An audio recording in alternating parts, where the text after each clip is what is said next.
Yé Màṣàrà àti àwọn àlejò wa tí wọ́n bá wa ṣàlàyé àwọn nǹkan kan nípa ọ̀rọ̀ ilẹ̀, àwọn tó yẹ kẹ́ ẹ mọ̀ tẹ́ ẹ bá fẹ́ ralẹ̀ tẹ́ ẹ fẹ́ kọ́lé lẹ́kọ̀ọ́ àbí lórílẹ̀‐èdè Nàìjíríà. Lónìí a tún ti wà nílé agbára Efisi Master. tó Olúṣọlá Àlàbí ǹjẹ́ ẹ mọ̀ pé bébí bá ti ń pa ni ṣe ló máa ń dàbí ẹni pé èèyàn ò ní yó mọ́ bí wàhálà tàbí ìṣòro bá dé bá ẹ̀dá á dàbí ẹni pé kò ní lọ ẹni tó ti ní tẹ́lẹ̀ tó ti ń bùjẹ́ bùdànù bíi bàbá kérésì lójijì nǹkan padà sáfẹ́rẹ́ fún Olúṣọlá Àlàbí ṣe rírú ẹni bẹ́ẹ̀ lójú ẹ̀ á dàbí ẹni pé ayé ti fẹ́ parẹ́ tàbí ọ̀run fẹ́ ya lulẹ̀ ẹ jọ̀ọ́ ẹ bá mi sọ fún ẹni tí ebi ń pa wípé ó ń bọ̀ wá jẹ àjẹyó àjẹṣẹ́kù ẹni tó wà nínú wàhálà òun làásìgbò tàbí àdánwò kan lọ́jọ́ tòní ẹ dákun ẹ bá mi sọ fún òun náà wípé ó ń bọ̀ wá sọ de ọ̀rọ̀ ìtàn lọ́la abẹ́ ẹ̀gbọ́n táwọn Yorùbá wa sọ ni wọ́n ní ìṣẹ́ tó ṣọmọ fógún ọdún ìyà tó jọmọ fọ́gbọ̀n oṣù tí ò bá pọ̀ mọ́ á sì lẹ́yìn ọmọ èyí la fi ń kí yín káàbọ̀ sórí ètò wa ètò yín ti Olúwa ní ilẹ̀ lórí ẹ̀rọ Bond FM 92.9 Adédoyin Apẹ̀nà lórúkọ tèmi ń jẹ́ Onífádé Efisi Master ẹ káàbọ̀. Bó ṣe máa jẹ́ náà nìyẹn, orí ètò la tún wà láàárọ̀ tòní. Olúṣọlá Àlàbí ń lórúkọ tèmi táwọn èèyàn mọ̀ sí wòlíì tó ráàánú gbà lórí ètò tó tiẹ̀ ti ráàánú gbà. Bẹ́ẹ̀ ni àwọn iléeṣẹ́ kan àrà ọ̀tọ̀ àwọn ni wọ́n ṣe onígbọ̀wọ́ ètò yìí. Golden Breeze Property àwọn ni wọ́n ṣe onígbọ̀wọ́ ètò yìí. Láàárọ̀ yìí a ti ní àwọn ọ̀jọ̀gbọ́n tí wọ́n wà lẹ́gbẹ̀ẹ́ ọ̀tún lẹ́gbẹ̀ẹ́ òsì mi níwájú mi lẹ́yìn mi. Ilé agbára kún fún ọ̀jọ̀gbọ́n lónìí. Ó dàbí ẹni pé mi náà ti di ọ̀jọ̀gbọ́n náà nìyẹn láti iléeṣẹ́ Golden Breeze Property. Kí ló ń tán mú wá fún wa? A máa gbọ́ níkọ̀ọ̀kan. Oyè Màṣàrà ẹ bá ń dárúkọ yín fún àwọn tó ń gbọ́ wa lórí ètò láàárọ̀ yìí. Orúkọ tèmi ni Òkúsọ̀yà Oyèbọ́lá aka Oyè Màṣàrà. Bẹ́ẹ̀ ni láti Golden Breeze Property. ẹ kú dédé wòye o ní ìwo tẹ́ ti ń gbọ́ wa bí mo ṣe sọ níjọ́sí orúkọ tèmi ni Adébóyè Olúwaṣeun ẹni tí gbogbo ayé mọ̀ sí Lincoln Amos. ẹ ṣé gan. ẹ kú dédé ìwòyí orúkọ tèmi ni Olúwatóbi Martins aka T Martins. ẹ ṣeun. Ẹ wò ó ká tó lọ sókè lọ́nà ẹ jẹ́ ń sọ fún gbogbo ẹ̀yin tẹ́ ń gbọ́ wa láàárọ̀ yìí wípé kí ẹ mú báírò yín sí tòsí nítorí pé ètò yìí fún ìdánilẹ́kọ̀ọ́ ló wà fún. A ó máa ṣàlàyé àwọn nǹkan kan fún yín. Ẹ mú báírò yín ẹpẹni tí ò sí ń di rédíò rẹ̀ pé kó tán ṣe tirẹ̀ kó máa fi gbọ́ Bond FM 92.9 ètò Tolúwa nílẹ̀. Orí ètò náà láwà Tolúwa ní ilẹ̀. Mo sọ wípé ọ̀pọ̀lọpọ̀ àwọn èèyàn ni wọ́n wà nílé agbára láàárọ̀ yìí nígbà tó jẹ́ wípé àlejò wa pàtàkì tí ó yẹ káwọn náà wà nílé agbára wọn ti pè wá pé ẹ má bínú pé ìrìn àjò pọ̀ gan-an ní ẹsẹ̀ àwọn láàárọ̀ yìí wọn ò ní lè láǹfààní láti wà ní ilé agbára. Aṣojú ni wọ́n fún àwọn Association of Real Estate Developers ní Lagos State. Lágbára Ọlọ́run ó ṣeé ṣe kó jẹ́ pé ọjọ́ mẹ́jọ látún máa gbé wọn wá àmọ́ tó bẹ́ẹ̀ náà jù bẹ́ẹ̀ lọ ní ọdún 1979 sí ọdún 1983 gbogbo àwọn tó wà lórí ìlú Èkó àti lórílẹ̀‐èdè Nàìjíríà mọ̀ yìí pé tá a bá ń sọ̀rọ̀ nípa low cost housing ó wáyé nígbà náà nígbà tí bàbá wa Alhaji Lateef Jákàndé tí wọ́n sì ń ṣèjọba lọ́wọ́lọ́wọ́. Bẹ́ẹ̀ ni wọ́n wá ṣètò ilé olówó pọ́ọ́kú fún àwọn ènìyàn. Ọ̀pọ̀lọpọ̀ agbègbè ní ìpínlẹ̀ Èkó la ti lè máa tọ́ka sí àwọn ilé yìí. Bá a sì ti ń sọ̀rọ̀ lọ́wọ́lọ́wọ́ yìí ọ̀pọ̀lọpọ̀ àwọn ilé náà ló sì wà lórí ìdúró síbẹ̀ tó sì ń fọ lẹ́yìn bí 40 ọdún tó ti kọjá. Ṣùgbọ́n lásìkò tá a wà yìí ọ̀pọ̀lọpọ̀ àwọn tó wà láyé òde òní ò tí ì fi bẹ́ẹ̀ jàǹfààní ilé olówó pọ́ọ́kú.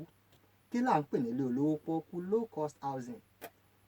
Àwọn àjọ wo ni wọ́n ń fún èèyàn lówó láti lè kọ́lé? Bẹ́ẹ̀ ọ̀pọ̀lọpọ̀ sì tún béèrè pé National Housing Fund báwo làwọn sì lè jàǹfààní àbólójú àbáwọn tó ń ṣiṣẹ́ ìjọba nìkan ló wà fún ni. Gbogbo wọ̀nyí àtàwọn béèrè míì làwọn máa béèrè ní àárọ̀ ti tòní. Ẹ jẹ́ n kọ́kọ́ béèrè ọ̀rọ̀ láti ọ̀dọ̀ kí n bẹ̀rẹ̀ látọ̀dọ̀ Òkúsọ̀yà. Kí gan là ń pè ní low cost housing? Ẹ ṣe gan olótù wa. Low cost housing jẹ́ àwọn ilé tó yẹ pé ó kò wọ́n púpọ̀ táwọn èèyàn olówó pọ́kú tọrọ gáfárà ẹ̀ tó yẹ pé àwọn èèyàn lè benefit fún àwọn èèyàn tó yẹ pé wọ́n jẹ́ lè tún sanwó ẹ̀ lóní díẹ̀díẹ̀ pẹ̀lú ìrọ̀rùn náà wíwá lámọ̀ pé ilé níta ó ti wọ́n àti tíjọba gan kọ́ ó ti wọ́n kò ń ṣe nǹkan tó yẹ pé ẹnìkan kọ̀ lè lọ sọ pé òun fẹ́ rà nísìn ká lọ sí táìmù gbà yẹn nígbà tí Alhaji Lateef Jákàndé sì jẹ́ gọ́vnọ̀ state aṣojú Èkó ìgbà yẹn torí wọ́n béèrè lọ́wọ́ pé báwo lẹ ṣe tó yẹ pé nínú almost like 20-25 local government lẹ́kọ́ àwọn ilé yẹn sí at least èmi mọ̀ kan pé mọ́mì mi rà ní tó wà ní ìyànà pàjá mo mọ̀ àwọn tó rà ní àmúwẹ̀dọ̀fin tó wà ní bá tó wà ní ó ti pọ̀ Òkè Afá Ẹ̀pẹ́ Àjà ó ti báwo lẹ ṣe so nínú nǹkan tí wọ́n sọ tó yẹ kí àwọn developer wa ó dùn mí pé àwọn guest afẹ́ gbé wá ó dùn mí pé ọ̀sìn níbí ṣùgbọ́n nínú nǹkan tó sọ òun ni pé àwọn lo direct material àti direct labour. ìyẹn ni pé wọ́n gba àwọn òṣìṣẹ́ láti àwọn tó ń ṣe gangan indigenous wọ́n gbà síbi iṣẹ́ yẹn. gbogbo àwọn èròjà tán sì fi kọ́lé kì í ṣe ilé ìtàn kó wọlé látòkè òkun. bẹ́ẹ̀ni so nǹkan tó yẹ fà á tó yẹ pé ó wà very difficult fún àwọn ìjọba yìí sí nìyẹn láti kó àwọn ilé olówó pọ́kú yẹn nìyẹn. ohun tí mo tún wá fẹ́ béèrè ni pé láyé òde òní ṣé ó sì ṣeé ṣe ká tún wá nírú àwọn àǹfààní tó jẹ́ pé owó yẹn ò sì ní ga jara rárá lọ. ìbéèrè àkọ́kọ́ ni pé ṣó ṣeé ṣe tó bá wá ṣeé ṣe ọ̀nà wo la lè gbé gbà tó jẹ́ pé gbogbo ènìyàn àtẹni tó ń ṣe wẹ́dà o àti mẹkáníìkì o àtẹni tó ń ṣiṣẹ́ ìjọba o kò sí lẹ́bù tó wù kó lè wà tó jẹ́ pé gbogbo èèyàn ò lè jẹ àǹfààní ilé olówó pọ́kú. bẹ́ẹ̀ ni nínú nǹkan tí mo ti rí pẹ̀lú tó almost 18 years nínú ọ̀rọ̀ à ń talẹ̀ à ń kọ́lé à ń ṣe ogun ẹ̀ ń sìn nínú nǹkan tí mo ti rí ó sì ṣeé ṣe ṣùgbọ́n ó ní àwọn ìtọ́sọ́nà tí wọ́n lè gbà including ìjọba kò ń ṣe àwọn private developer nìkan including ìjọba tó ní láti tọ̀nà kan tó lè jẹ́ kó ṣeé ṣe. so àwọn ọ̀nà wo bí ọ̀nà wo gan ni. orú ẹ̀ ni nínú nǹkan tó jẹ́ nǹkan tó le jù nípa ọ̀rọ̀ ilé àti ilẹ̀ òun ni acquisition of the land. nígbà tí ẹni tó fẹ́ kọ́ ilé fáwọn èèyàn ló ní owó pọ́kú tó yẹ pé ilẹ̀ tóun gan rà láti kọ́ sí ó ti ju material tó máa fi kọ́lé lọ ìdẹ́yẹ possible kò possible kò ṣeé ṣe láyé ìgbà yẹn àwọn Alhaji Jákàndé wọ́n acquire àwọn ilẹ̀ kan lọ́dọ̀ àwọn ilẹ̀ tíjọba afẹ́ fi kọ́ wọn jẹ́ tí wá ṣe ọ̀tún lọ pa àwọn èèyàn láti òkè òkun wọ́n tún wá kọ́ káwọn èèyàn tún bíìlì kó má tún jẹ́ kó wà easy wọ́n tún lọ àwọn direct labour kódà wọ́n ròyìn pé ibì kan níbi eré Àmùṣin bàtà àtẹ́rẹ́ mọ ò lọ́n kó gba àwọn materials kan lò kò sí so gbogbo plan yẹn ti wà ńlẹ̀ bó ṣe máa ṣe bó ṣe máa lo material bó ṣe máa ṣe ilé because nínú design ilé gangan another thing tún nìyẹn o ìwọ tó fẹ́ kọ́lé ó pé kú tó ti design ilé tó yẹ pé rúùfù ẹ̀gan lásán ó ti kówó lọ àbí òun kẹjẹgbẹ. so di àwọn new technical design kan ti wà ńlẹ̀ ń sìn tó yẹ pé ó máa ń jẹ́ kí nǹkan easy kí nǹkan rọrùn kò jẹ́ ní cost lọ títí and all this material wọ́n lè rí ní inú ọlọ́run ti bless Nàìjíríà gbogbo ẹ̀ ti pé sí ibi ṣé ẹ gbádùn mi. a máa lọ sókè lọ́ọ̀nà ká tún padà wá ṣùgbọ́n nǹkan wà tí mo fẹ́ ká sọ̀rọ̀ lé lórí tá a bá tún padà dé ìyẹn gan ni National Housing Fund NHF ọ̀pọ̀lọpọ̀ kàn ń gbọ́ ni ṣùgbọ́n àwọn èèyàn wọn mọ̀ kankan nípa rẹ̀ àwọn tó sì mọ̀ nípa rẹ̀ kì í ṣe gbogbo ọ̀nà tó ń lo àǹfààní yìí tá a bá wá padà dé òun ni mo fẹ́ ká sọ̀rọ̀ lé lórí à ń bọ̀ ná.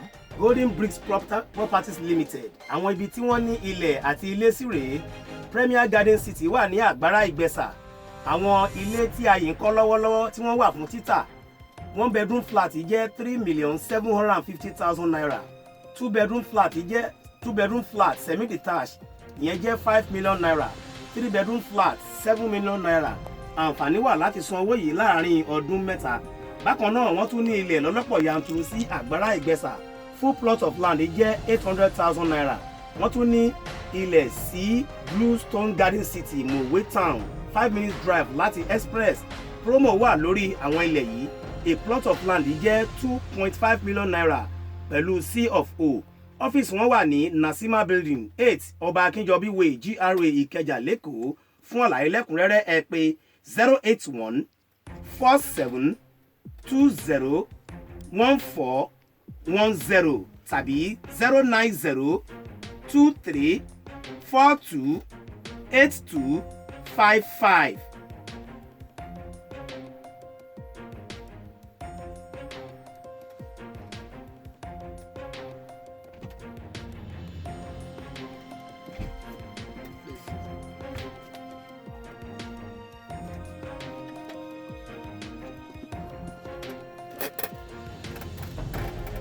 orí ètò náà la wà láàárọ̀ yìí Tolúwa ní ilẹ̀ síbi tá a ti ń ṣàlàyé nípa àwọn ilé olówó pọ́ọ́kú low cost housing báwo ni ó ṣe rí nígbà yẹn láàrin ọdún 1979 sí ọdún 1983 báwo ló dẹ̀ ṣe rí nísinsìnyí wípé ẹni àwọn sọ̀rọ̀ kan ti wá ní bó ṣe wà látètè kọ́ sí ó ń bẹ nísinsìnyí bẹ́ẹ̀ ni yóò sì máa rí ṣùgbọ́n a rí pé ọ̀pọ̀lọpọ̀ nǹkan ti wà látètè kọ́ sí ṣùgbọ́n kò rí bẹ́ẹ̀ mọ́ nísinsìnyí bóyá nítorí àwọn ìdí kan tàbí òmíràn gbogbo yẹn náà là ń gbé yẹ̀wò lórí ètò láàárọ̀ yìí mo sọ lẹ́ẹ̀kan mo ní National Housing Fund kí ni wọ́n ń pè bẹ́ẹ̀ báwo la tiẹ̀ ṣe lè jàǹfààní rẹ̀. ò bẹ́ẹ̀ ni ẹ ṣe gan-an olóòtú wa National Housing Fund jẹ́ ètò ìjọba fún gbogbo aráàlú àti civil servants àti àwọn petty traders wọ́n lè access láti lè yá owó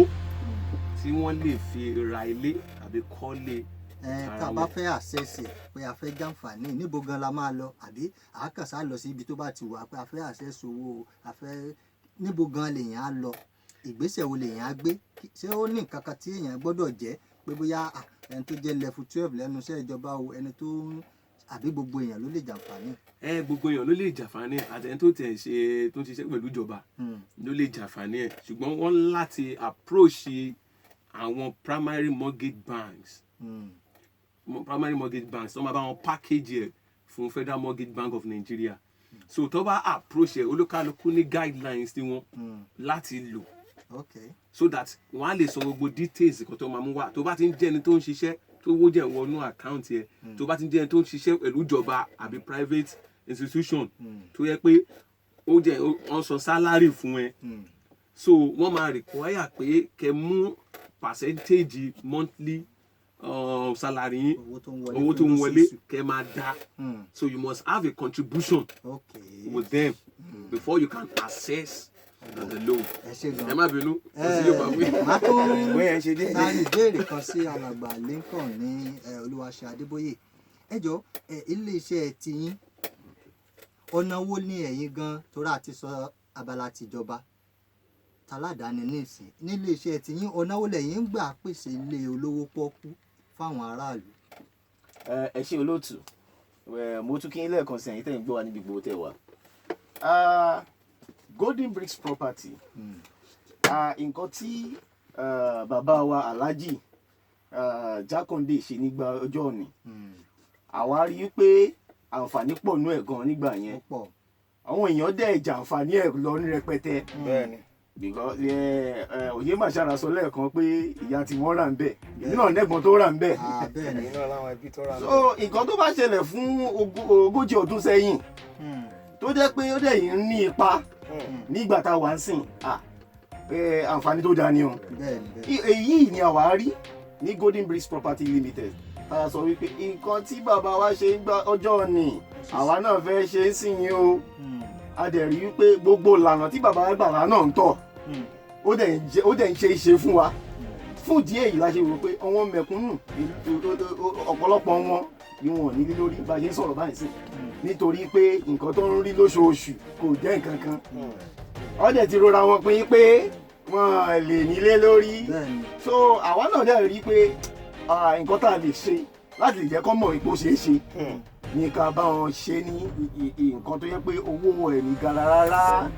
So fún díẹ̀ yìí a ní àwọn properties kiri tó yẹ pé kò ṣe pé wọ́n lè sanwó ẹlẹ́ẹ̀kan ẹni tó bá lè náǹfààní láti sanwó ẹlẹ́ẹ̀kan náà déédéé náà ni. So à á ṣe ní ìrọ̀rùn fún wọn débi pé wọ́n lè sanwó fún ọdún mẹ́ta. Olóòtú ṣe ń gbọ́ mi wọ́n lè san fún ọdún mẹ́ta gbáko tó yẹ pé ẹni tó ń tata mechanic gbogbo àwọn èèyàn tó ń ṣiṣẹ́ kéréje oníṣẹ́ ọwọ́ àwọn náà lè láǹfààní láti délé lórí. àwọn agbègbè wo gan-an lẹ ti ṣètò àwọn léyìí fún àti pé báwo ló ṣe lẹ́rù pé kíní ìṣe rọrùn tó fún gbogbo àwọn tó ń bọ̀ wá tán fẹ́ wá sọ́dọ̀ yín pé àwa náà gbọ́ nípa àǹfààní yìí o àwa náà fẹ́ jẹ́ ń bẹ̀ o báwo ló ṣe rí. Ẹ ṣe olóòtú a ní kiri a ní sí àgbàrá Ìgbẹ̀sà a lè tún ní sí Mòwe náà bẹ́ẹ̀ náà a ní sí Ẹ̀pẹ́ a ní sí Dẹ̀jùlẹ́kì àwọn ibi tá a ti ní wọ́n sì ń nìyẹn lọ́wọ́ báyìí bá a ṣe ń sọ báyìí. Òye Bàṣárà sọ̀rọ̀ kan lẹ́ẹ̀kan wípé àwọn èèyàn lè máa béèrè wípé ṣé kí ní yìí ṣé ó ṣeé ṣe gan. Ó sọ lẹ́ẹ̀kan pé àwọn nǹkan tó jẹ́ kó ṣeé ṣe ìkíní bí a ṣe gbalẹ̀ bí olúkàlùkù ṣe ralẹ̀ yàtọ̀. Ilẹ̀ tá à ń sọ ń pa táwa ibi tá a ti ní gbogbo àti ra most of wọn for as far back as year 2008. A dẹ̀ ra ní owó tó yẹ pé kò gani lára débi pé àánú lè ṣe àǹfààní ẹ̀ fún àwọn mẹ̀kúnnù. Ṣé ń jẹ́ nǹkan tí mo sọ? àwọn agbègbè wo nílẹ̀ yìí wà? A ní wọn sí àwọn ilé tá à ń sọ̀rọ̀. àwọn ilẹ̀ a ní wọn sí àgbàrá Ìgbẹ̀sà. Tàgbàrá Ìgbẹ̀sà yẹn ọ̀dọ́mọkùnrin ọ̀dọ́mọbìnrin tó ẹ̀ṣẹ̀ ń délé ayé gbé tó ń lọ jẹ fẹ́ ṣàǹfààní tó ń lọ fẹ́ nílé lórí tó ń lọ ní ambition a bẹ̀rẹ̀ fún wọn láti 1 bedroom flat. 1 bedroom flat wa à ń tà ní 3.750 million naira. 2 bedroom flat wa 5 million naira. Bẹ́ẹ̀ ni 3 bedroom flat wa à ń tà fún wọn ní 7 million naira. Gbogbo owó tá a dẹ̀ ń sọ yìí wọ́n lè san fún ọdún mẹ́ta. Kò ń ṣe nǹkan tó yẹ pé ẹni tó bá lágbára mú ìsọ lẹ́ẹ̀kan ó lè sọ lẹ́ẹ̀kan náà. ẹ jẹ́ kí n tiẹ̀ ṣe báyìí náà torí láti ibi tá a ti bẹ̀rẹ̀ ètò ọ̀pọ̀lọpọ̀ béèrè làwọn tó ń gbọ́ wa ni wọ́n máa ní tí wọ́n fẹ́ béèrè ṣùgbọ́n lílé pè wá tààrà sórí ètò lọ́wọ́lọ́wọ́ ní ìsìn ṣùgbọ́n ní kété tá a bá ti ń parí tá aago 11 bá ti lù gbogbo ìbéèrè tẹ́ bá fẹ́ béèrè nípa ilé àti àwọn àjọ tí wọ́n ń yáni lówó láti kọ́lé kó má jẹ́ wípé ẹ̀yin náà kàn ń gbọ́ owó yìí tí gbogbo wa náà ní gbogbo wa ló sì yẹ ká jẹ àǹfààní ṣùgbọ́n àìmọ̀kan ń gbà míì ó lè máa ṣe èèyàn tó jẹ́ pé béèyàn bá lò 30 ọdún 40 ọdún lẹ́kọ̀ọ́ á pé òun tún padà lọ ìlú oúnjàre èkó òsè tó sì jẹ́ pé àǹfààní wà fún lẹ́kọ̀ọ́ tó ń gbé bẹ́ẹ̀ ni àwọn ẹ̀rọ ìbánisọ̀rọ̀ yìí òun lélẹ́yìí 081 47 20 14 10 081 47 20 14 10 ẹ̀rọ ìbánisọ̀rọ̀ kejì òun lélẹ́yìí 081 66 04 23 98 081 66 04 23 98. Golden Breeze Properties Limited àwọn ibi tí wọ́n ní ilẹ̀ àti ilé sí rèé Premier Garden City wà ní àgbàrá Ìgbẹ̀sà àwọn ilé tí a yìí ń kọ́ lọ́wọ́lọ́wọ́ tí wọ́n wà fún títà 1 bedroom flat jẹ́ 3.750,000 naira ìyẹn 3,750,000 naira 2 bedroom flat semi detached jẹ́ 5 million naira 3 bedroom flat 7 million naira àǹfààní wà láti san owó yìí láàárín ọdún mẹ́ta bákan náà wọ́n tún ní ilẹ̀ lọ́lọ́pọ̀ yanturu sí àgbàrá Ìgbẹ̀sà full plot of land jẹ́ 800,000 naira wọ́n tún ní ilẹ̀ sí Bluestone Garden City ìyẹn ní Mòwe Town 5 minutes drive láti express promo wà lórí àwọn ilẹ̀ yìí a plot of land jẹ́ 2.5 million naira gbogbo ilẹ̀ wọn ni wọ́n ní C of O ọ́fíìsì wọn wà ní Nasima building number 8 Ọba Akínjọbí Way GRA Ìkẹjà lẹ́kọ̀ọ́ fún àlàyé lẹ́kùnrẹ́rẹ́ ẹ pè 081 47 20 14 10 tàbí 090 23 42 82 55.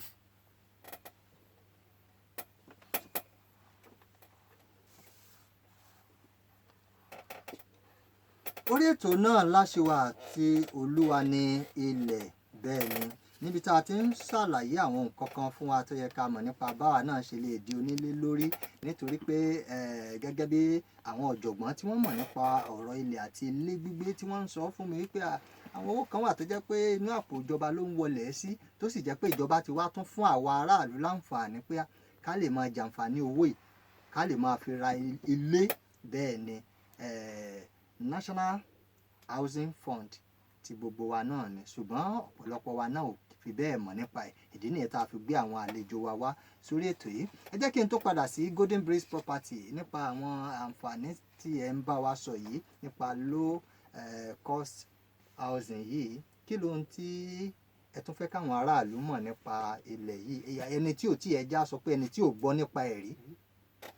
Orúkọ tèmi ni Olúwatóbi Martins alias T Martins. Nǹkan tá a fẹ́ kí àwọn èèyàn mọ̀, àwọn tí wọ́n gbọ́ nípa ẹ̀rí ni pé àǹfààní wà nísìnyìí, wọ́n lè jẹ àǹfààní yẹn lọ́wọ́ báyìí nípa wíwá fún inspection anytime tí ó bá wù wọ́n. Ní ọjọ́ Saturday là ń lọ fún inspection ní àyẹ̀wò títí Mòwe. Ní ọjọ́ Thursday ni à ń lọ fún àyẹ̀wò títí Àgbàrá Ìgbẹ̀sà. So àǹfààní rẹpẹtẹ wà fún wọn, ó dẹ̀ lè jẹ àǹfààní yẹn nísinsìnyí. Ní àfikún àti wípé ibi gbogbo ibi tí a ní àwọn low cost housing unit yìí sí, ibẹ̀ ti ṣe é gbé o, kò ń ṣe inú gbó o tí kìnìún máa ti ń pa àwọn èèyàn jẹ o.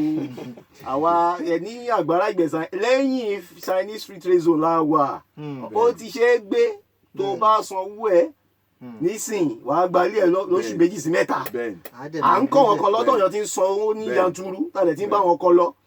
Tó bá sanwó ẹ tán báyìí bá ṣe ń sọ̀rọ̀ báyìí sìn 2 months 3 months ó ti gba ilé ẹ o, àdègbè kọ́kọ́rọ́ jẹ lọ́wọ́, ó ti dóní lórí o. Bẹ́ẹ̀ ni o.